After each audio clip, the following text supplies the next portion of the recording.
En nombre de Dios y la patria, se abre la sesión.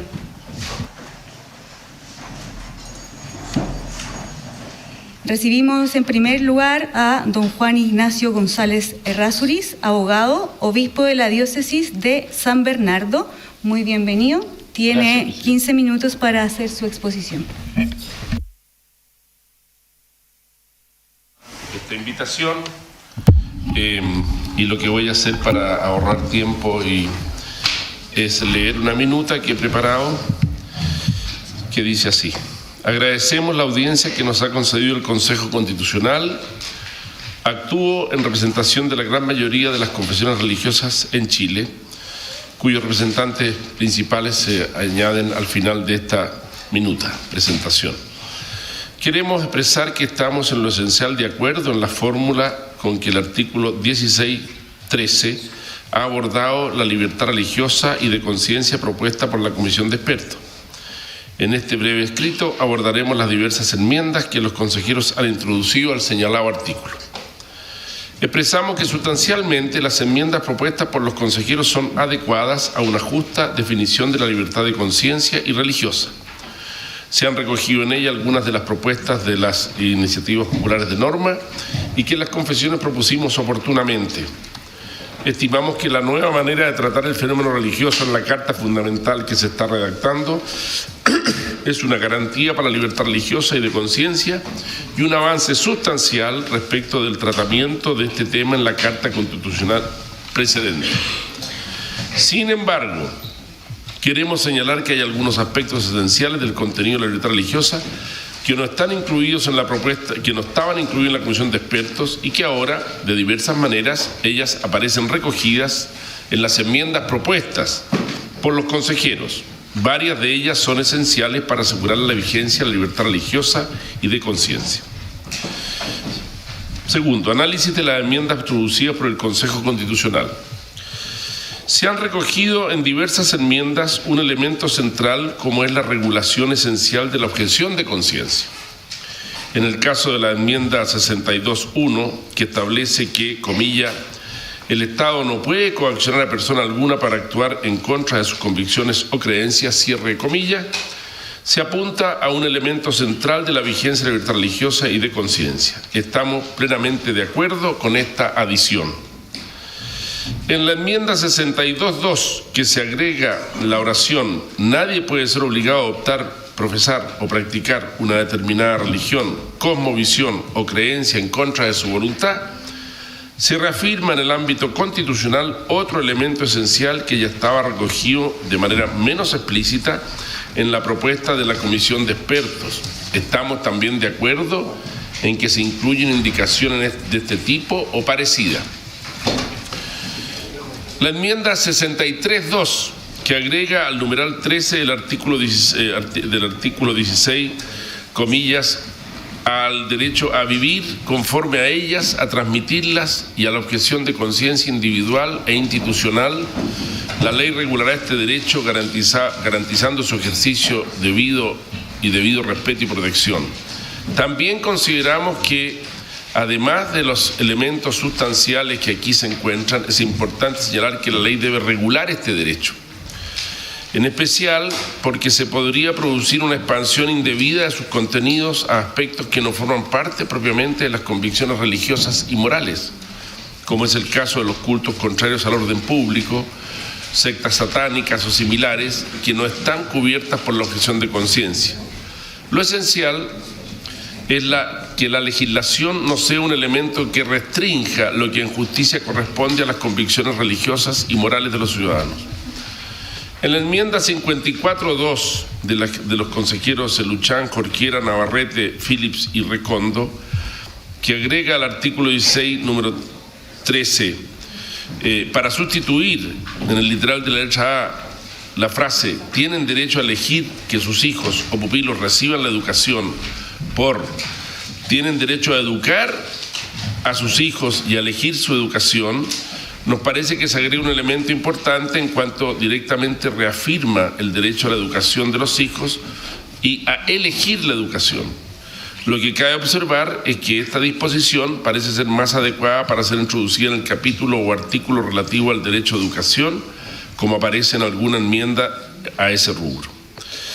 En la enmienda 55.2 de las consejeras Fincheira, Gatica, Evia, López, Montoya y Rojas, para agregar en el literal A del número 13 del artículo 16, después del punto final, que pasa a ser seguido, lo siguiente: las familias tienen el derecho de instituir proyectos educativos y las comunidades educativas a conservar la integridad e identidad de sus respectivos proyectos de conformidad con sus convicciones morales y religiosas.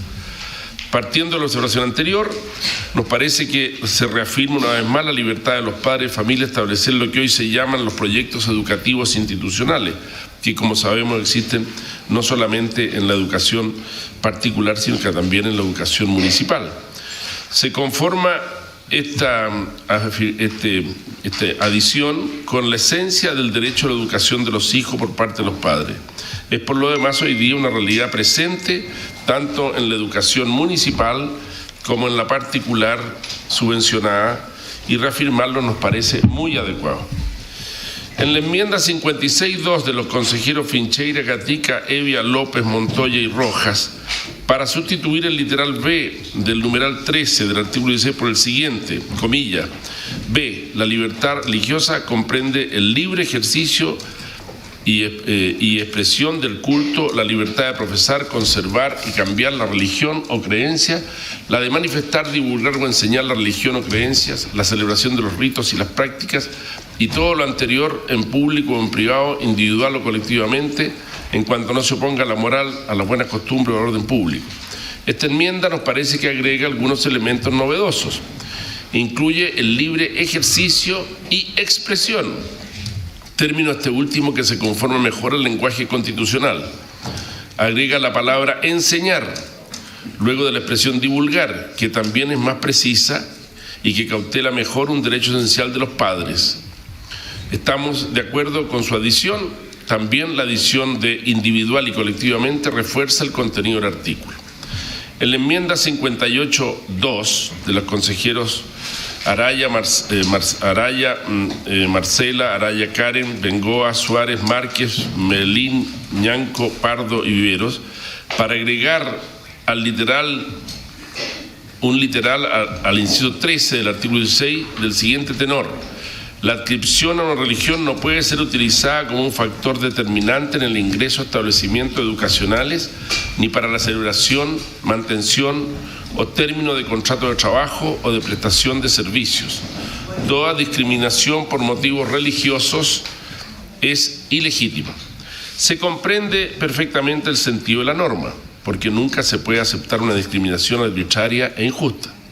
Sin embargo, estimamos que debe tenerse en cuenta que en el caso de los establecimientos que tengan un proyecto educativo institucional donde se reafirman particulares valores y principios que son muchas veces la causa por la que los padres y madres de familia los escogen, hay que equilibrar bien la facultad de los directivos para evaluar si los docentes se atienen a las enseñanzas de esos valores y principios, que, como se sabe, no solo se imparten en el proceso de enseñanza-aprendizaje de las materias relacionadas con ellos, sino en todo el plan de formación. Podríamos preguntarnos, ¿cómo se da una justa solución al caso de docentes que enseñan valores y principios o conductas contrarias al proyecto educativo institucional? ¿Quedan los directivos amarrados por el contrato de trabajo que se transforma en inamovible, pese a no cumplir el docente con los elementos centrales del proyecto educativo institucional? ¿Cómo se adecúa el derecho de los padres a la educación de los hijos y la libertad de cátedra? Son temas que requieren mayor deliberación o que la ley establezca un procedimiento para el estudio de cada uno de estos casos. En general, podemos afirmar que los establecimientos educativos no utilizan la adscripción a una determinada religión o creencia para aceptar o no el ingreso, incluso los que son confesionales. En el caso de los que tienen subvención del Estado, ello está garantizado por la Ley General de Educación. El punto esencial es que esos padres o madres deben conocer lo más adecuadamente el proyecto educativo institucional, de manera que al postular o ingresar a sus hijos o hijas se comprometen a respetarlo y aceptan su vigencia en la educación de estos. Este artículo, tal como está propuesto, quizás debe ser adecuado a las realidades antes indicadas. En la enmienda 59.2 de los consejeros Eluchans, Jorquera, Navarrete, Phillips y Recondo, artículo 16, inciso 13, para agregar un nuevo literal del siguiente tenor: las iglesias y confesiones religiosas gozarán de la adecuada autonomía en su organización interna para sus fines propios. Nos parece perfectamente adecuado y es parte de lo que las confesiones religiosas de Chile solicitamos y que no fue recogido por la Comisión de Expertos. Apunta a un elemento esencial de la libertad religiosa. Estimamos que en toda la legislación actualmente vigente, con excepción del artículo 20 de la Ley 19.638, no hay un reconocimiento a la autonomía de las confesiones y que hacerlo en la Carta Fundamental dará verdadera eficacia a la vigencia de la libertad religiosa. En el moderno derecho eclesiástico del Estado, es decir, la manera como las normas estatales regulan el fenómeno religioso, no en cuanto factor religioso, sino en cuanto factor social esencial de la convivencia democrática, debe establecerse el principio de una justa autonomía resguardada a nivel constitucional. En cuanto a la enmienda comentada, estimamos necesario agregar a la norma propuesta en el artículo 16.13 el reconocimiento constitucional de las creencias en el derecho. Lo hemos propuesto, aunque no fue recogido por la Comisión de Expertos, con la fórmula: se reconoce a las confesiones religiosas y creencias como sujetos de derecho. Es una realidad muy sentida por las confesiones contar con un verdadero reconocimiento al más alto nivel normativo, que sea una garantía verdadera del derecho de libertad religiosa y de conciencia. En nuestra propuesta hemos tomado en cuenta que el derecho chileno solo muy tardíamente ha tenido el reconocimiento jurídico explícito de las confesiones mediante la Ley 19.638, como ya se dijo. Con anterioridad, su existencia venía avalada por la jurisprudencia y la costumbre arraigada. Estimamos que introducir dicho reconocimiento en la Constitución es un aspecto esencial para garantizar la libertad religiosa y de conciencia. Ello no se opone a que la ley regule la forma y manera de dicho reconocimiento, pero dichas normas legales no son en ningún caso constitutivas de una confesión religiosa, sino declarativas, pues el fenómeno religioso es anterior a la regulación estatal y forma parte de la esencia de la naturaleza humana, por sí misma religiosa y espiritual. Voy terminando para no latearlos demasiado. Al mismo tiempo, creemos necesario establecer en la misma Carta Fundamental que todas las confesiones y creencias, además de la autonomía, como ya está propuesto, deben tener igual trato por parte del Estado, la ley y las autoridades de cualquier tipo. Lo hemos sintetizado en la propuesta de las confesiones que hemos hecho a la Comisión de Expertos en la fórmula: y gozan de plena autonomía e igual trato para el desarrollo de sus fines, estableciendo que tienen derecho a regirse conforme a su régimen propio, que significa que cada confesión o creencia puede darse sus normas para el desarrollo de sus propios fines. Dichas normas, como es lógico, no pueden ser contrarias al orden público y a la ley. Por último, las confesiones religiosas estiman que, especialmente en el caso de aquellas que no son mayoritarias, muchas veces en la realidad práctica se pueden producir discriminaciones arbitrarias en el trato que se les concede, especialmente en el cumplimiento de sus fines sociales. Termino agradeciendo sinceramente la atención que tanto la Comisión de Expertos como ahora el Consejo Constitucional ha brindado a las propuestas del conjunto de las confesiones religiosas y creencias, que incluyen las cosmovisiones religiosas de nuestros pueblos originarios.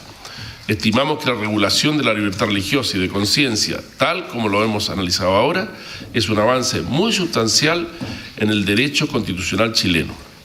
Concurren a esta presentación Celestino Aoz, arzobispo de Santiago, cardenal; Sergio Abad, arzobispo de la Iglesia Ortodoxa; Héctor Francisco Zavala, arzobispo primado de la Iglesia Anglicana; Francisco Javier Rivera, obispo de la Mesa Ampliada, coordinador del Comité Jurídico; Emiliano Soto, obispo presidente de la Mesa Ampliada Unión Evangélica Nacional; Sergio Veloso, obispo presidente de la UNIPECH; Fuad Musa, presidente del directorio de la Comunidad Musulmana de Chile; Muhammad Saad Rumié, del Centro Islámico Mezquita At-Salam; Ricardo Espés Cervea, 70, de la Iglesia de Jesucristo de los Santos de los Últimos Días; Roberto López Rojas, obispo, Comité Ejecutivo de la Plataforma Evangélica Nacional, Eduardo Guaywortín, rabino, representante de la comunidad judía, Juan Ignacio González, coordinador de las comisiones religiosas en Chile, Hugo Alcamán, presidente de la Corporación Mapuche ENAMA, Eliana Monardes, vocera del Consejo Político de Pueblos Originarios, Ítalo Opaso, abogado general de la Iglesia Adventista del Séptimo Día, y Fernando Rodríguez, vocero y coordinador del Consejo Mapuche Gualmapu. Santiago, 11 de agosto de 2023. Muchas gracias, presidente. Quería partir preguntándole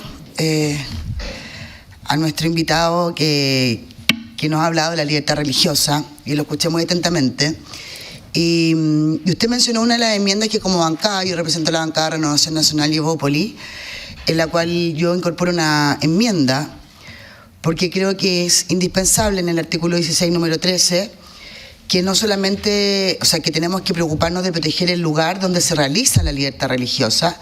Y quería preguntarle a usted qué le parece, debido a que en el año 2019, entre octubre y enero, se vandalizaron más de 57 iglesias en nuestro país, entre octubre del 2019 y enero del 2020. Y por lo tanto nosotros nos enfocamos también en proteger el lugar donde la gente practica sus creencias religiosas. Tiene la palabra el comisionado Lovera y posteriormente el consejero Liubetich. Gracias, presidenta, y por su intermedio quiero agradecer las presentaciones y los testimonios que hemos escuchado esta mañana. Tengo un puñado de preguntas para el obispo González y también para la señora Rosario Vidal.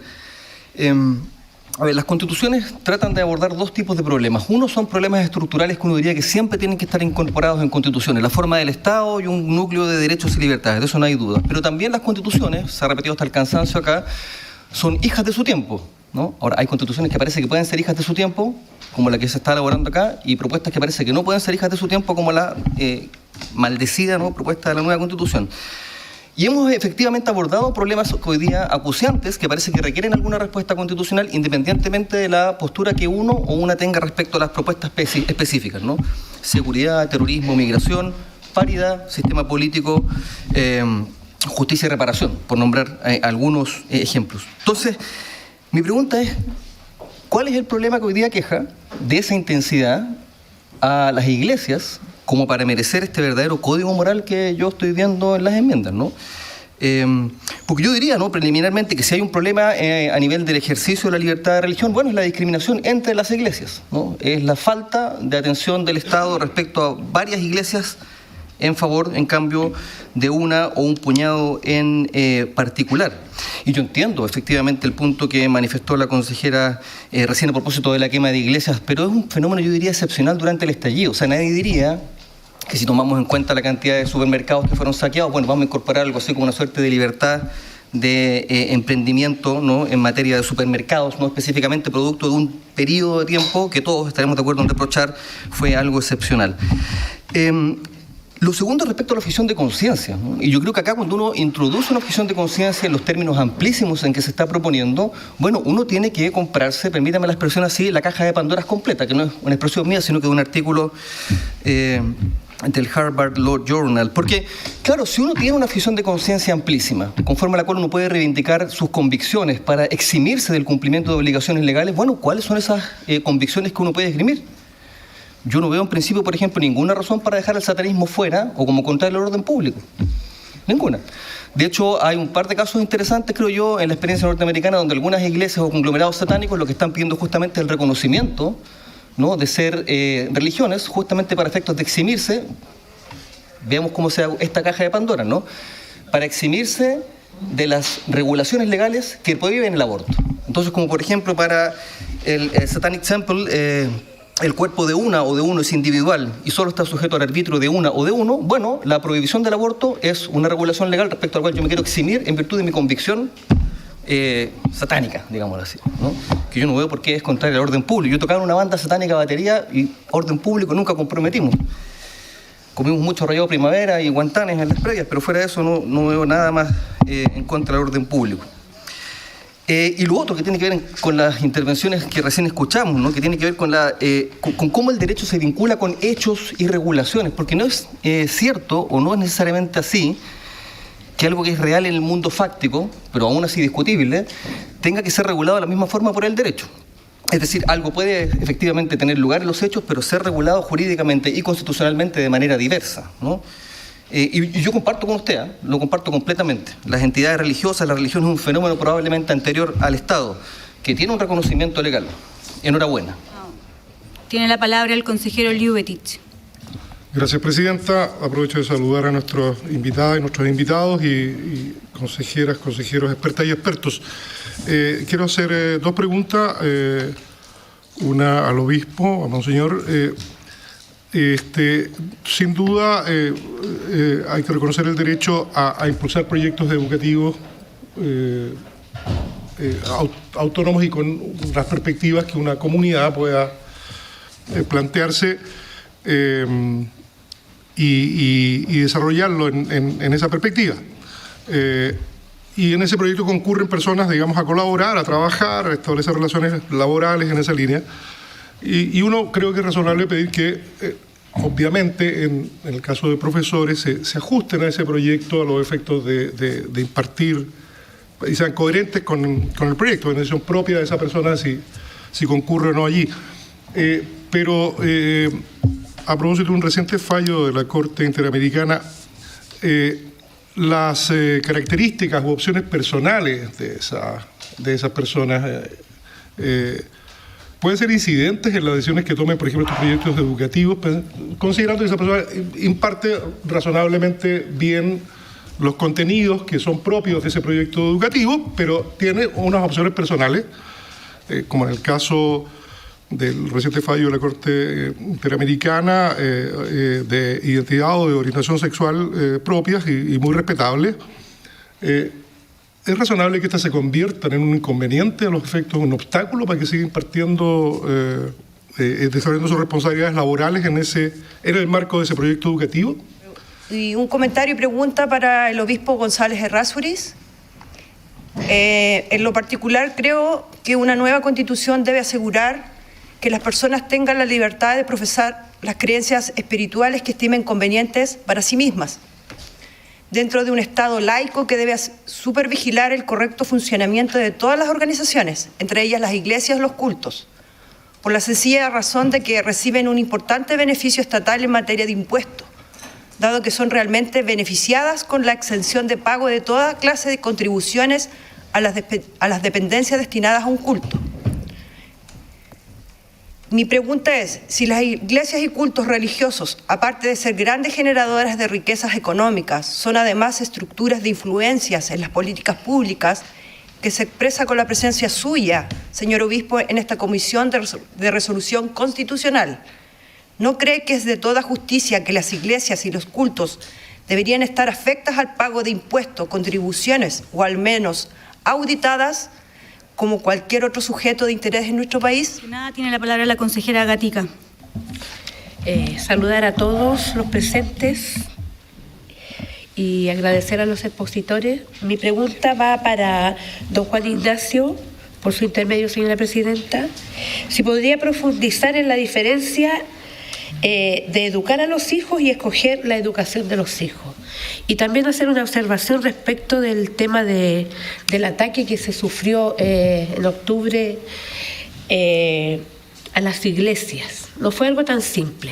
De hecho, nosotros en la población Manuel Plaza de Buin tuvimos que hacer una cadena humana porque llegaron personas que no eran de Buin, con la decisión precisa de quemar las iglesias que habían, que son templos que los hemos construido con nuestro dinero, con nuestro esfuerzo, vendiendo completos, haciendo onces. Así se construyen los templos evangélicos.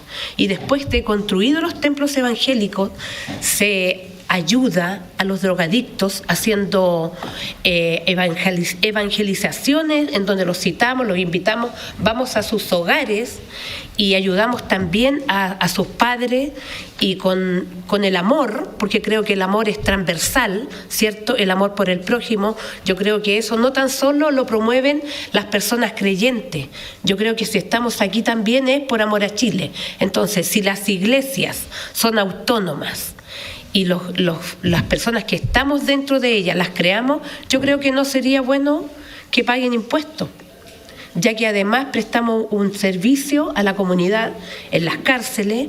También fuimos a la cárcel de Arica y le comento que hay una cárcel con 50 maquinarias de primera línea de costuras, y hay muchos lugares ahí también para ayudar a las personas que están privadas de libertad, en donde la Iglesia Evangélica asiste a ayudarlas y también a ayudar a sus hijos. Siempre voy a destacar la labor que hace la Iglesia, la Iglesia Adventista, que también la conozco, cuando hay desgracias a nivel nacional, catástrofe o FASA, son los primeros que mandan la ayuda a las personas. Entonces, yo creo que también es bueno que miremos que esos lugares deben ser protegidos, porque finalmente prestan un servicio a la comunidad y, como siempre lo he dicho, invisibilizado. ¿Por qué? Porque nosotros no estamos siempre contando lo que hacemos. Yo creo que hoy día es un día en que eso se debe hacer, para hacer justicia. Tiene la palabra la consejera Montoya. Muchas gracias, señora Presidente, y por su intermedio saludar a todos los consejeros, los comisionados, a nuestros expositores, muchísimas gracias, y a todos los presentes. Mi pregunta va al obispo Juan Ignacio González Errázuriz. Hay una IPN, la 8103, ¿no es cierto?, y una enmienda también que se hace en cargo de la asociación entre las confesiones religiosas. ¿Qué tan relevante es ese aspecto para que este derecho fundamental como la libertad religiosa y de culto? Mi segunda pregunta sería, ¿qué podría decirnos sobre el significado de los acuerdos con las confesiones en la propuesta del nuevo texto constitucional? Muchísimas gracias. Tiene la palabra la comisionada Pereo. Gracias, Presidenta. Saludar a todos los presentes y a quienes nos acompañan por Zoom. Y la verdad, primero quiero hacer un comentario y luego dos preguntas. En primer término, respecto de la libertad religiosa, es evidente que para el ejercicio legítimo de los derechos se requieren ciertos requisitos que forman parte del contenido del mismo derecho, porque de lo contrario se hace imposible el ejercicio. Yo no podría decirle a una persona, usted tiene libertad para elegir, si en definitiva ni siquiera doy las condiciones para que eso ocurra. En términos prácticos, a propósito de lo que vivimos en la comisión experta, donde agradecemos que haya estado Monseñor también con nosotros, uno de los grandes acuerdos, y para que quede en acta, que se tomó respecto de la materia de libertad religiosa fue la exención de las contribuciones. Es más, si se revisan las actas, ustedes podrán ver que es un acuerdo en el cual suscribimos los 6 comisionados de la subcomisión en ese momento. Diciendo eso, también quisiera aprovechar la instancia para hacer una pregunta. Comparto en parte, solo en parte, con el querido comisionado Loera, que los derechos no son absolutos. Por lo mismo, y dentro del mismo contenido, hay un sentido negativo de los derechos, aquello que supone el derecho ajeno, el respeto al otro, y por lo tanto en ello se funda la objeción de conciencia. Preguntarle a Monseñor en ese sentido, ¿cómo la objeción de conciencia forma parte, evidentemente, del derecho a la libertad religiosa? Ahora tiene la palabra Monseñor Juan Ignacio González para contestar las preguntas. Me hicieron bastantes preguntas, le agradezco. Lo primero que quiero decir es que, claro, yo estoy aquí en representación de quizá un 75% de las confesiones religiosas que existen en Chile, incluidos los musulmanes, que son poquitos en Chile, y también incluidos la comunidad judía, la Iglesia de los Santos los Últimos Días y todas las configuraciones de las iglesias protestantes, de la mesa ampliada y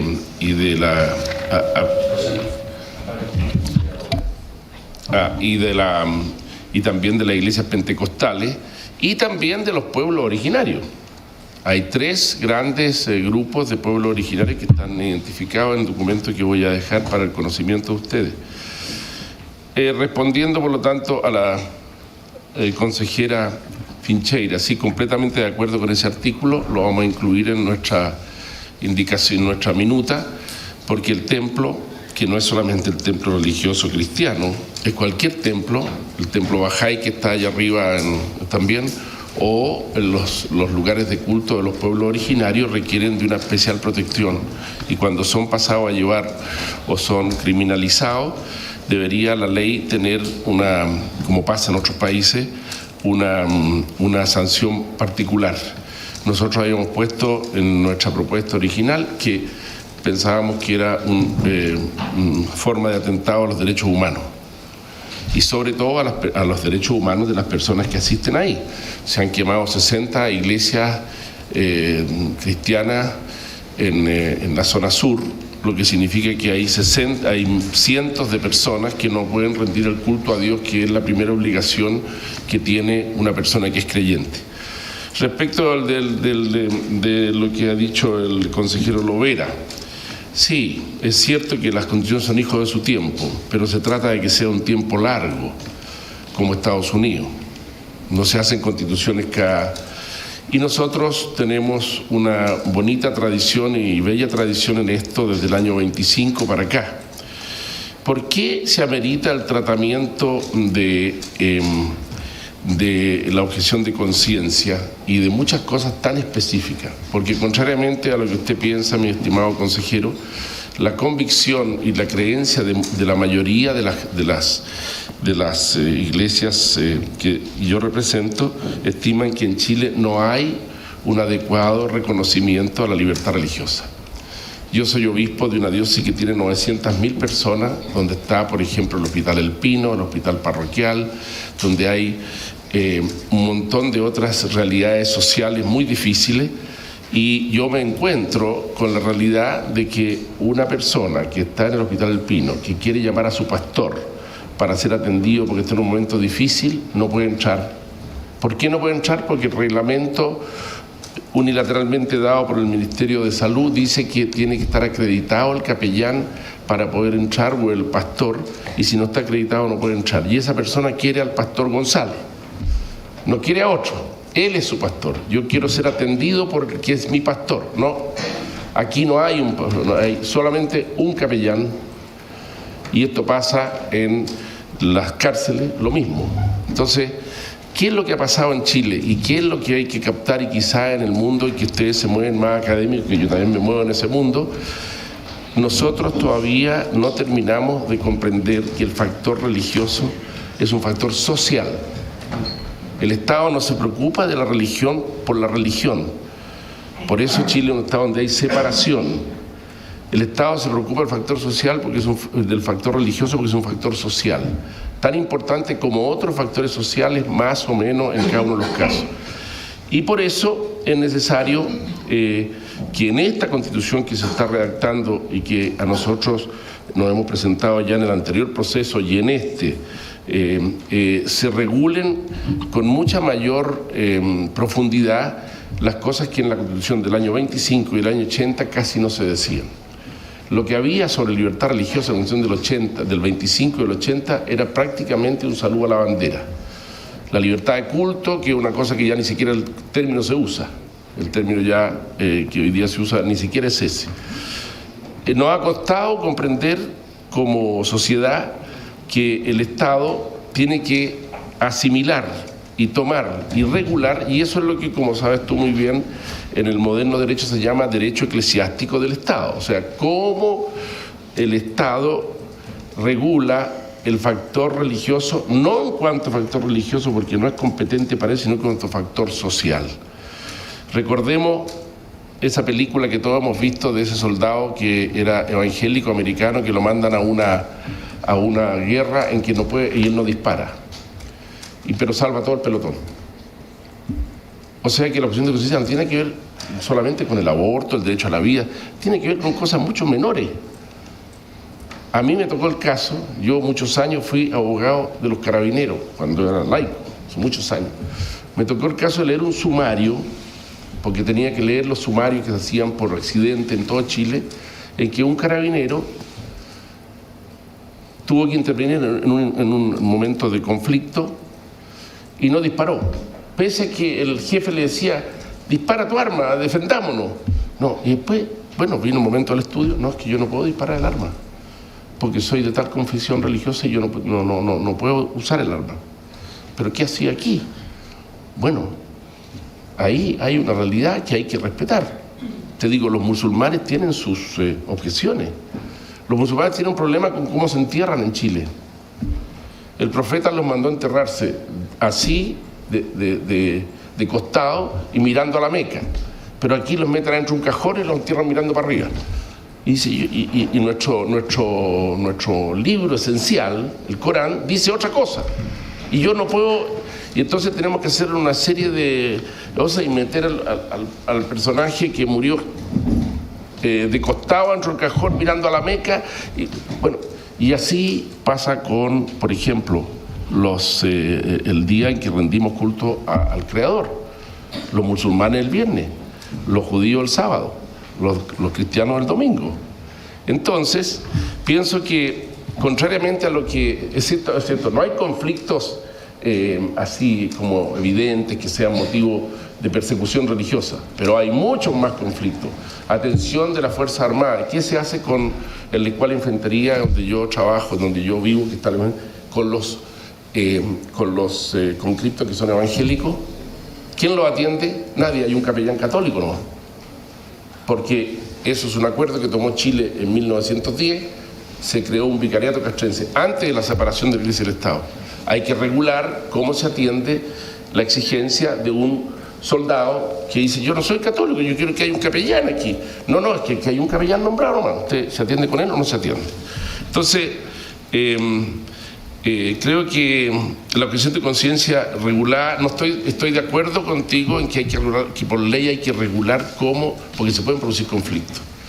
Estoy de acuerdo que puede haber, no creo que en realidad la banda que tú tocabas haya sido satánica en sentido estricto de la palabra. ¿Viste a Satanás alguna vez? No lo viste, entonces significa que no andaba por ahí. Yo lo he visto cerca, varias veces lo he visto cerca. Muy bien. Entonces,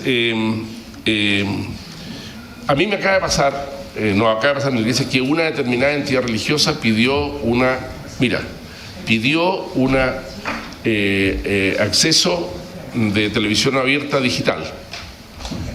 Todo se cumplió, menos una cosa por la cual le dijeron que no. No pudo acreditar que era una persona jurídica. Fuimos al Ministerio de Justicia. El Ministerio dice, mire, la ley 18.638 dice que aquí está excluida la Iglesia Católica. No, usted tiene que acreditar que es persona jurídica. Pero sí, es una creación del derecho canónico. Y en el derecho canónico es un derecho vigente en Chile y vigente en la Iglesia. Y aquí está la personalidad jurídica acreditada por el obispo, por el notario, por todo. No. Cuando yo voy al Banco de Chile y una cuenta corriente como obispo, me dice, ¿y usted quién es? Yo soy el obispo de San Bernardo. ¿Y quién me dice usted que usted es el obispo de San Bernardo? Le traigo la bula de Juan Pablo II, firmada. Toma, aquí está el nombramiento. O sea, en Chile ha habido un desconocimiento de las confesiones religiosas real. De hecho, no hay un reconocimiento legal explícito a la confesión religiosa. Sigamos. Yerko, algo te hablé del caso de la profesora. Yo tuve que conocer en primer lugar porque a mí me tocó tomar esa medida. Dura, difícil y después de un diálogo muy distinto de lo que ha salido en la prensa, de lo que se dice, nada que ver. La Iglesia no persigue ni discrimina a ninguna persona por su condición. Pero aquí se trataba de una profesora de religión que tenía un compromiso de enseñar los elementos centrales de la religión cristiano-católica. Y lo que sucedió es que la persona tenía su condición de lesbiana desde antes que pasara esto. Pero de repente esta situación emergió. ¿Por qué emergió? Porque empezó a vivir públicamente con otra, por la muerte de su madre, una serie de cosas que pasaron. Y entonces los papás empezaron a reclamar. Y fueron a reclamarme a mí. Entonces yo la llamé Le pregunté y me dijo abiertamente, bueno, ¿y qué hace usted cuando tiene que enseñar el sexto mandamiento? Estamos hablando aquí con toda libertad. No, eso no lo enseño yo, me dijo. O sea, que en la medida que la condición de cada uno de nosotros impida estar comprometido con aquello que es parte esencial de lo que yo debo enseñar, y por eso lo dije en esa parte, en esa observación que hicimos al artículo, hay que pensar cómo se regulan esas contradicciones. Esta persona no enseñaba las cosas esenciales de la Iglesia en algunos aspectos que para nosotros son esenciales. Y por eso hubo que decirle que no, y no perdió el trabajo, siguió trabajando como inspectora del Liceo Cardenal Zamoré, se jubiló como inspectora del Liceo Cardenal Zamoré, y la Corte Interamericana, de la cual tantas veces hablamos, en ninguna parte dice expresamente que las confesiones no tienen derecho a certificar la idoneidad de las personas que hacen las clases de religión. Lo que regula es cómo hacerlo para que no haya discriminaciones. Entonces es muy interesante ese caso porque es un caso casi único, ¿ya? Pero que además les puedo asegurar que en el caso personal mío fue tratada con toda dignidad y todo cuidado la profesora. Soy totalmente consciente de eso, yo mismo lo hice. No es que haya sido una cosa así. Después a la concejala Araya. Pero yo estoy aquí no por ser católico, yo estoy aquí porque represento a todas estas confesiones que acabo de leer. Y somos un elemento esencial de nuestra patria. O sea, empecemos por O'Higgins y Carrera, ¿no es cierto? Tenemos un Te Deum en la catedral que está aquí al lado, porque O'Higgins y Carrera en carta firmada por los dos, cosa rara, porque no siempre firmaban cartas juntos, piden al obispo de Santiago que se haga un Te Deum de acción de gracias por la independencia de Chile en la iglesia catedral. Entonces, mirar la historia es muy importante. Conozco muy bien y con mucho detalle cómo se gestó la separación de la Iglesia y del Estado en la Constitución del año 25. Los hermanos evangélicos y nosotros también pensamos que usar en la Constitución la palabra laico, después de 100 años de separación tranquila y sin ningún problema, es como una cosa absolutamente, es poner un elemento de tensión. Y por eso me alegro de que hasta ahora no lo he visto dando vuelta a eso en las observaciones. Hay en Chile separación de la Iglesia y del Estado. ¿Qué es lo que es la Iglesia para el Estado? Un factor social. ¿Por qué hay exención? Tiene mucha historia, pero hay una ley que es la 17.000 y tanto que tiene más de 900 exenciones. ¿Por qué hay exención del aeródromo de Coyhaique? Tiene exención territorial, no paga impuestos. ¿Por qué? Porque es un factor social esencial para la conexión del país y entonces para incentivar eso. ¿Qué pensó don Arturo Alessandri y compañía en su tiempo? Que efectivamente las iglesias, aunque él era agnóstico, las iglesias, tenía muy buenos amigos católicos, entre otros el obispo Edwards, las iglesias y las confesiones religiosas, especialmente en un momento en que venía la separación, eran un elemento esencial en la conformación de nuestro país. Y por lo tanto había que darle un incentivo. Y ese incentivo es un incentivo que es muy menor, porque la mayoría de las iglesias no son las católicas, la mayoría son pequeños templos evangélicos que si yo voy a La Pintana y los cuento y digo cuánto pagan de impuestos, no es nada.